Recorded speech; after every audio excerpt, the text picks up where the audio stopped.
Nag-shooting na ulit si Regine Velasquez Alcacid para sa pelikulang Pagtatambalan nila ni Aga Mulak.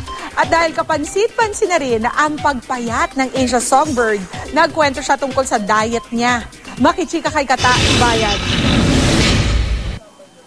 Sa halos 3 taon pamamahinga sa paggawa ng pelikula, balik shooting ang Asia Songbird Regine Velasquez sa kanyang upcoming romantic comedy movie na Of All the Things. Tiyak nakikiligin ng fans dahil balik tambalan sila dito ni Aga Mulak.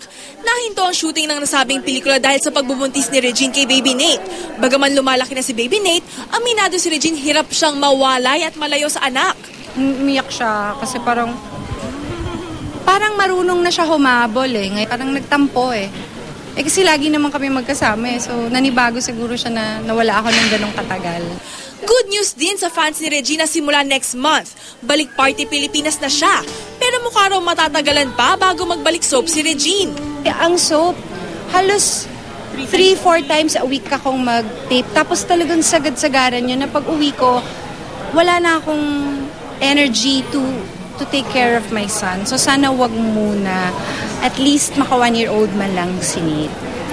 Kapansin-pansin din ang slim figure na Asia Songbird. 25 pounds kasi ang binagsak ng timbang ni Regine sa loob lang ng 2 buwan. Ano kaya sikreto ni Regine? Ang ginawa ko lang South Beach lang ako. Walang carbs at all. As in, no bread, no rice, no pasta. Nag-cleansing din ako, yung puro juice lang. Katatibayan updated sa Showbiz Happenings.